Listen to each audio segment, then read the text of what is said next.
Hello, everybody. Welcome back to Only Stupid Answers. My name is DJ Wildridge, and with me today is, as always, is Roxy Strider to discuss The Falcon and the Winter Soldier, Episode 5, Truth. John Walker faces consequences for his actions, and Sam and Bucky return to the United States. This episode was directed by Kerry Skoglund and written by Dallin Mousson. And so like it says in the description, John Walker faces consequences. John Walker not doing so great not doing better than the guy he murdered, if we're being candid. But he's spiraling pretty hard. And we open the episode with a beatdown between Sam and Bucky and John Walker. That was really, it was really great. What did you think about this opening action sequence, Roxy? Yeah. For some reason in my head right now, I just want to start like singing songs about it.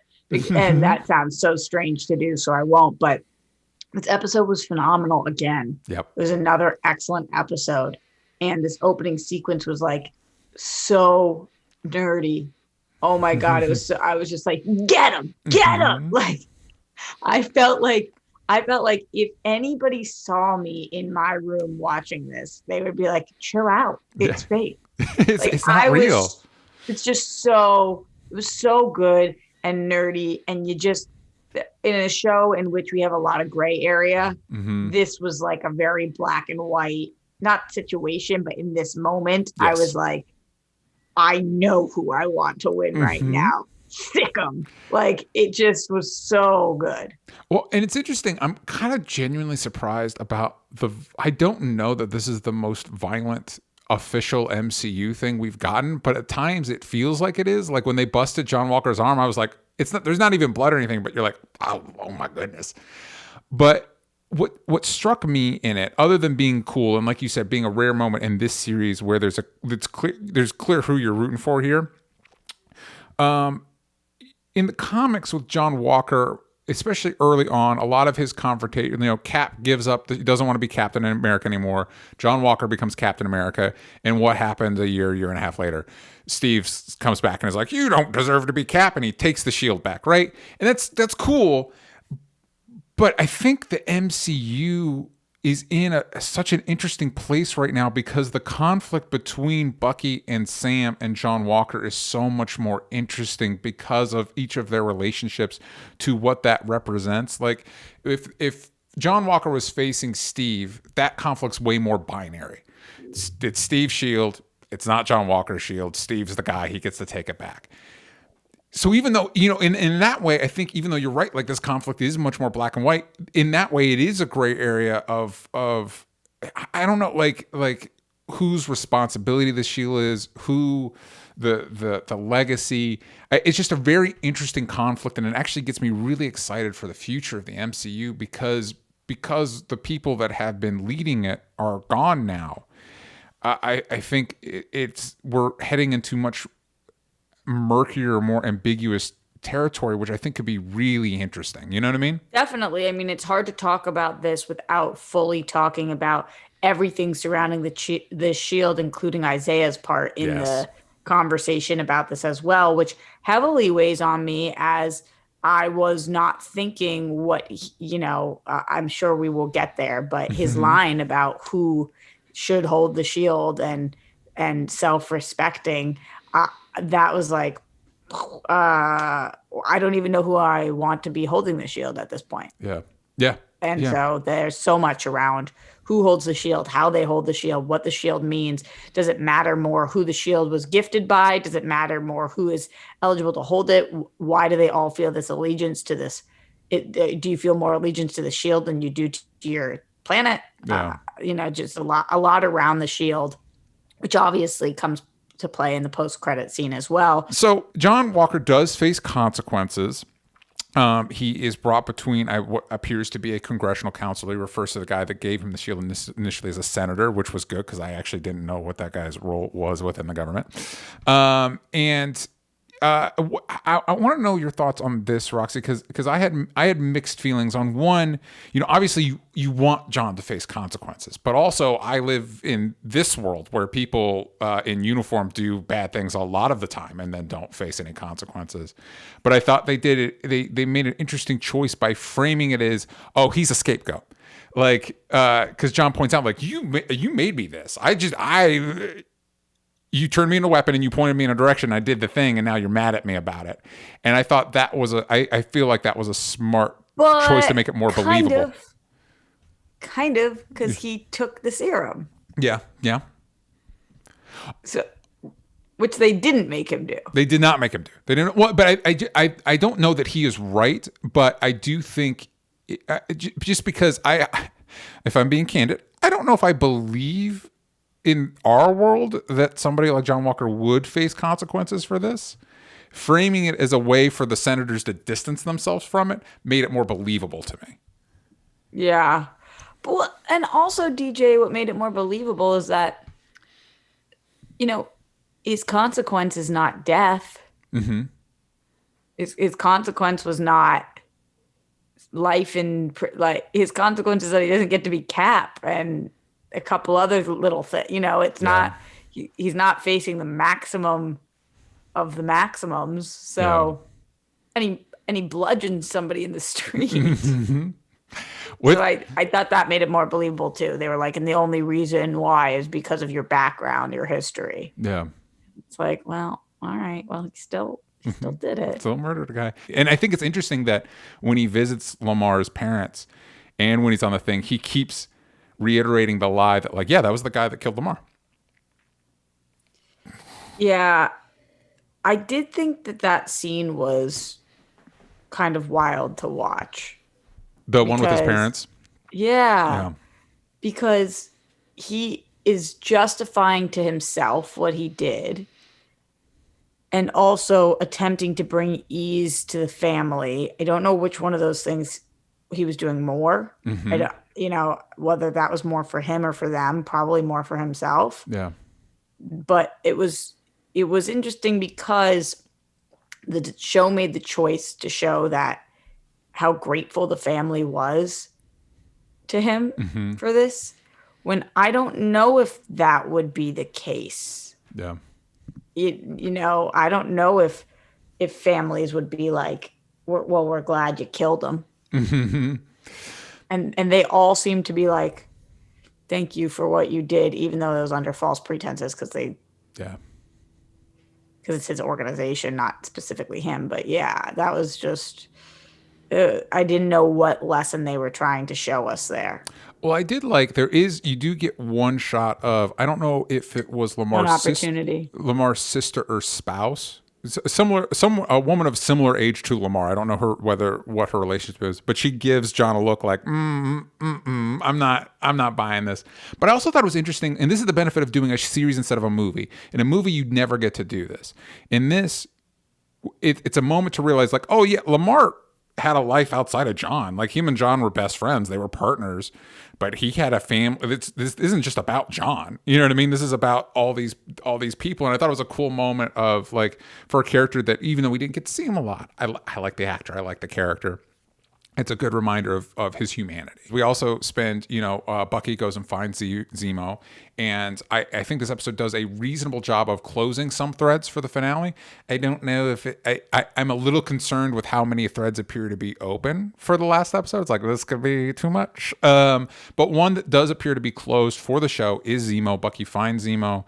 And after he's at the Sokovian Memorial, which looks a little bit modest, if I'm being honest, the memorial, for, a whole nation state that got dropped out of space. It feels. I thought that too. Yeah. Feels a little. I was like, y'all couldn't have tried a little harder here. Yeah, and is it just? I mean, it's. I know. I don't know if it's specifically supposed to be Zemo's family, but the bust on it is like one family. Is like, is that just Zemo's family? Did Zemo just build this memorial for himself? Anyway, Bucky returns Zemo to the Dora Milaje. And you think now Zemo's story on this show is wrapped up, but at some point Zemo's going to be back on our team very soon. I think the Dora Milaje are like, because at first I started thinking like, is he going to show up in Black Panther 2? But they're like, no, we're taking him to the raft. I'm like, oh, he's definitely going to show up later. He's either going to break out or this is them setting up the Thunderbolts. Like at this point, I wouldn't be surprised if the post-credit scene in the next episode is like, yeah, like what's his face? Why am I blanking? The bad guy in Hulk's bad guy. The general guy, General Thaddeus Thunderbolt Ross. Boom, got it. Like him coming up and being it was moving so much slower than you. I was like, I had to get there. I'm going to be yelled at in the comments. No, Thunderbolt Ross coming up to Zemo in the raft and be like, the Thunderbolts. You know what I mean? Like some sort of like, it just felt like a very like, this isn't going away. What do you think? Do you think we're going to be seeing Zemo again? Yeah, I mean, there's no way, especially with how, if they brought him back and he wasn't super popular this season, I think that they might have just then put him on wherever he's shipped off to. But that's not what happened. He came in, he was the most popular part of the show. Yeah, he got a whole hour cut. Zemo cut. Yeah. With the dancing. I don't know if you've watched Daniel Bruhl do all of his press, but he's been doing a ton of effing press where they're like putting him out there a lot. And he's been talking about the Zemo cut and like how that was improvised and how that was just some fun little thing. He never thought it was going to make the cut and that he loves playing this character.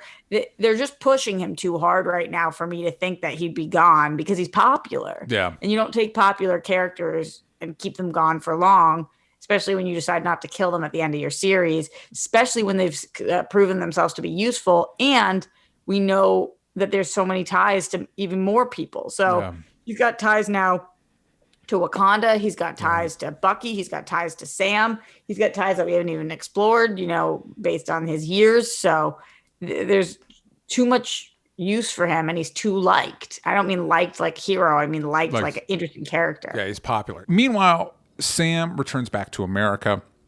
He stops back in Baltimore to talk to Isaiah.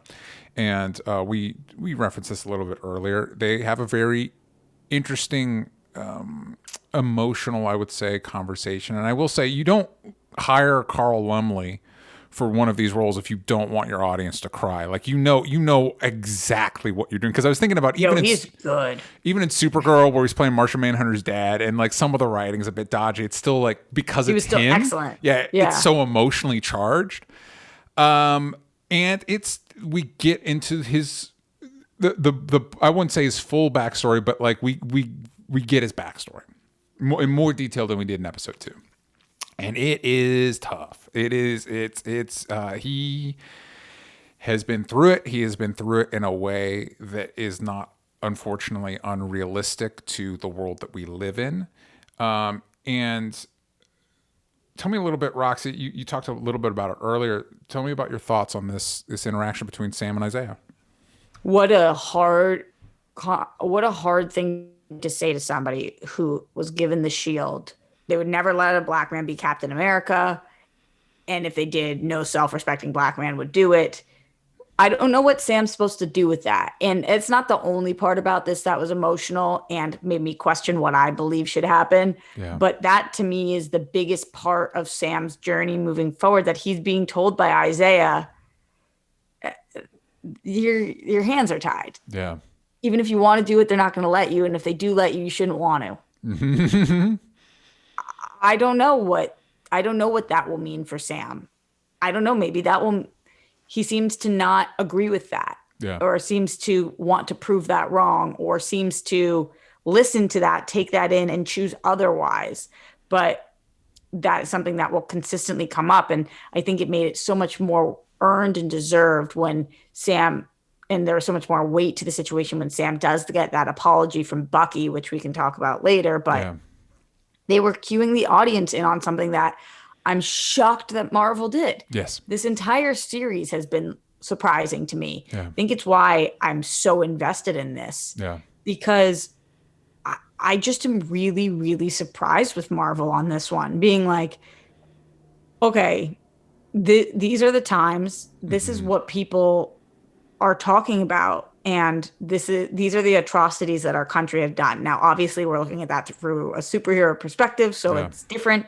But showing that there have been Black heroes, whether they're superheroes or real life people throughout history, and those people will never get their flowers. Yeah. And to the extent that this man had to fake his own death in order to stay alive, this is not the only story like that.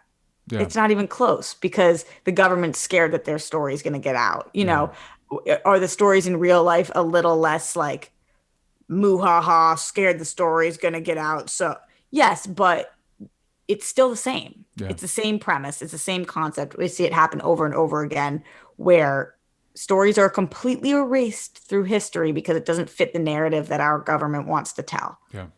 And those are the stories of Black people. Yeah. Well, this conversation was really, really sad. I don't know what I think Sam should do. And I also found myself really rooting for Isaiah for people to know he existed. Mm-hmm. And I was like, just do it. And then as he's like, I'll be dead within 24 hours. I was like, or don't do it. Yeah.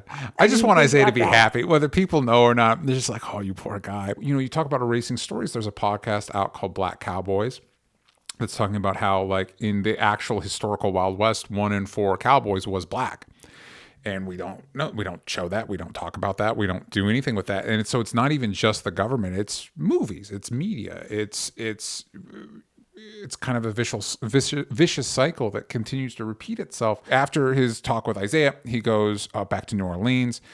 He helps his sister rebuild the boat. Bucky arrives to help, flirts with Sarah. It's super cute. And Sam and Bucky have a heart-to-heart about like what we've been talking about Bucky apologizing and them coming to the same page because they're best friends and they should be together forever. And I'm a big supporter of their friendship. And I don't know how what you thought about this, Roxy, but I like that, like, we've acknowledged that Sam used to do, help with veterans, you know what I mean? Veterans affairs groups and stuff like that. And so he gives Bucky some real talk, some hard advice, but also Sarah, like, basically the Wilsons are very emotionally grounded. Like, they're very emotionally stable people. Like, whoever raised their therapy, they're in it. Whoever raised the Wilsons did good work because they're on it. You know what I mean? We can't sell the boat. We're all on the same page now. Mm-hmm. We gotta Mm-hmm. What did you think about this time we spent in New Orleans with the boat and basically everybody? We're taking a minute for everybody to kind of like reconnect with each other and regroup. I think this is good. It did feel like a penultimate episode in this moment, which is good because it is a penultimate episode.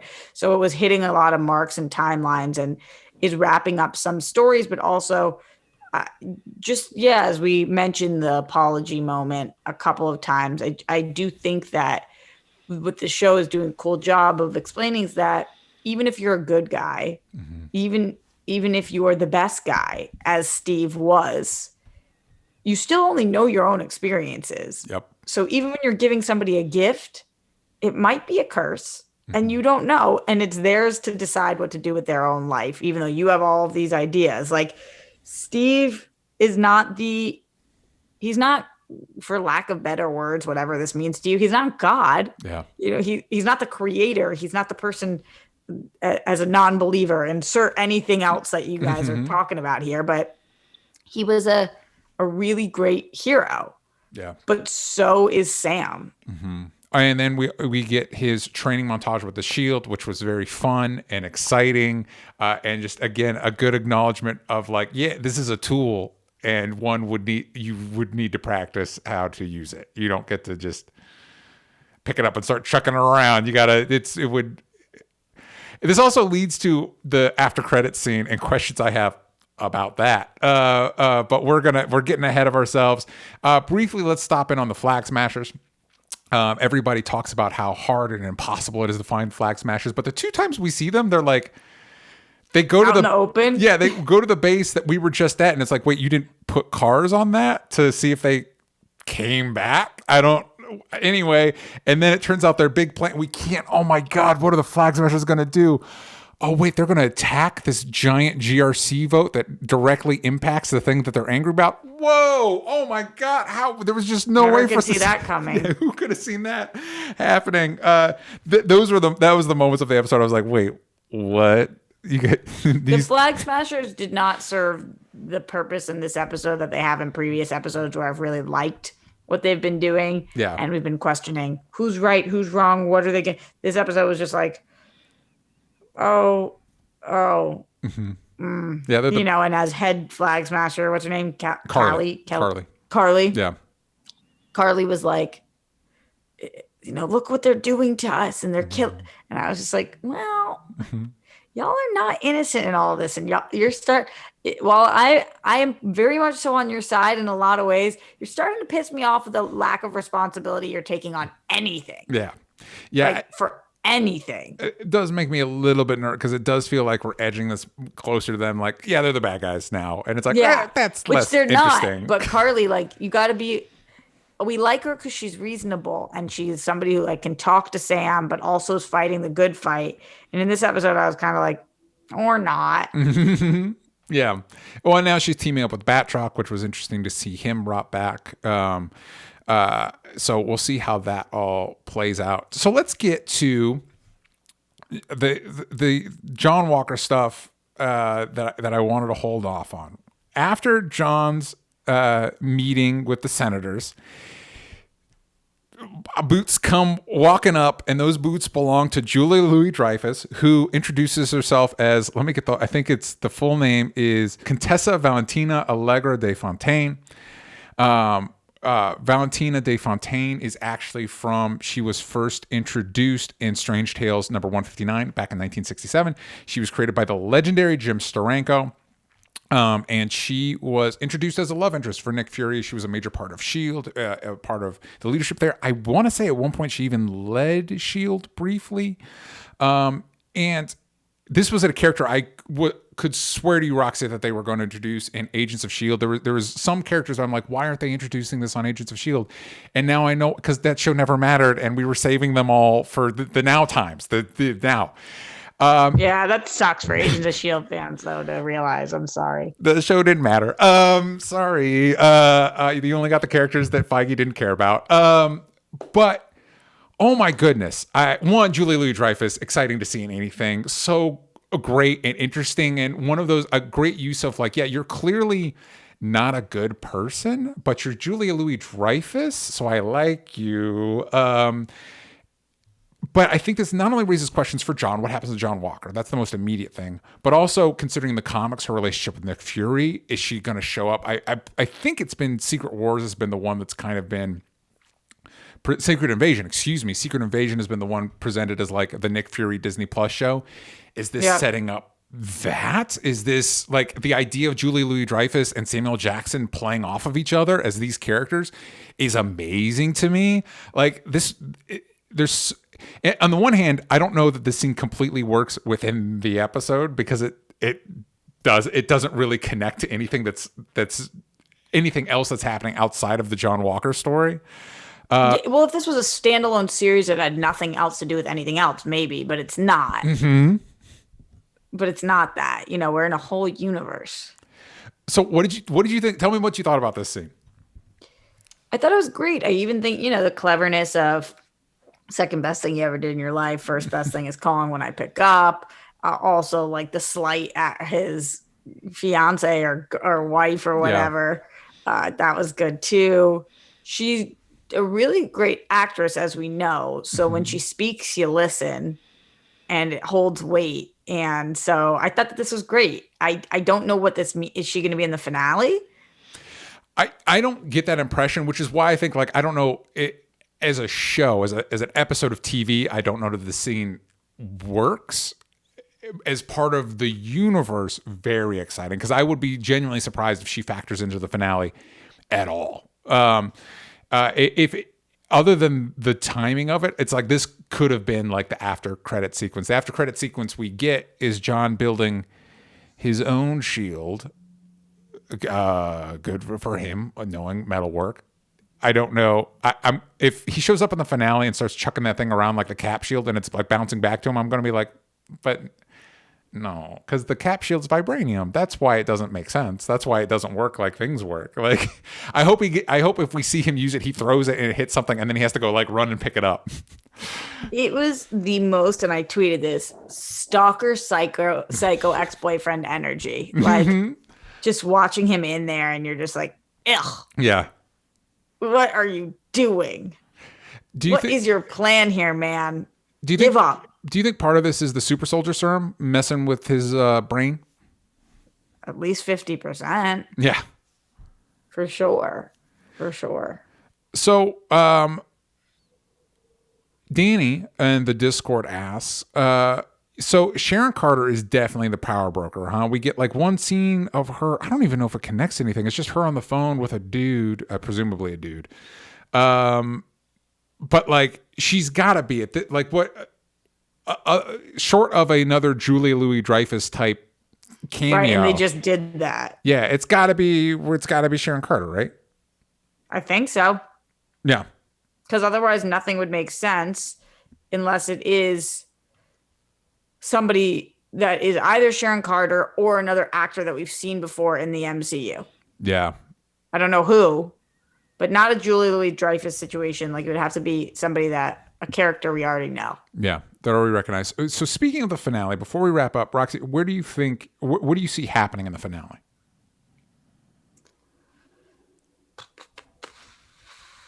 I don't know what I see happening with Bucky. Yeah. Sam embracing being Cap. Yeah.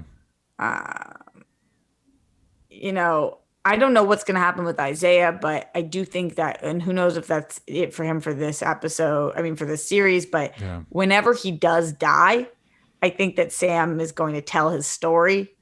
Yeah. Because then there's no danger to it. So something along, but I don't know if that's in this episode. I think Zemo's gone. I think the Dormilaje are gone for the series now. Yeah.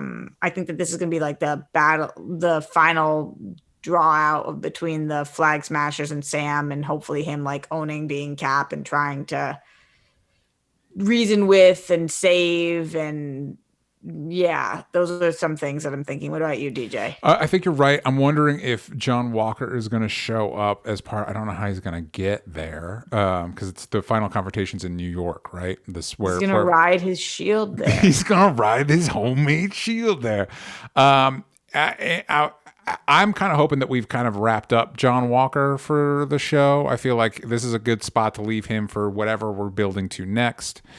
I do think, obviously we get Sam's friend Joaquin, played by Danny Ramirez, spend some time with the wings that John ripped off Sam's back. And in the comics, Joaquin actually becomes a new version of the Falcon. So it might be interesting. We leave him this episode working on Sam's wings. Presumably, it'd be interesting to see if him show up as the Falcon. And of course we're gonna have to reveal. I would imagine we have to reveal who the Shadow Broker is. It's in the finale, and it's got to be unless she is on the rig. And we do not reveal. Exactly. He's over. Yeah, he's on the ridge helping the engineer. They're off. They're off working on stuff. Like, we can't. And then we don't reveal. Yeah, we don't. We just let that go. And then somebody's like, "Wait, Power Broker." Excuse me. I keep calling Shadow Broker. Power Broker who? I don't know. And then somebody shows up like, "I'm a Skrull," and you're like, "Wait, who are you?" Anyway. Yeah, that is actually something that I've been seeing, though. A lot of people are predicting that it's Sharon Carter, and then there's other people who are predicting that Sharon Carter is actually a Skrull. Classic. I think until Secret Invasion happens, this is going to be like, wait, who is a Skrull?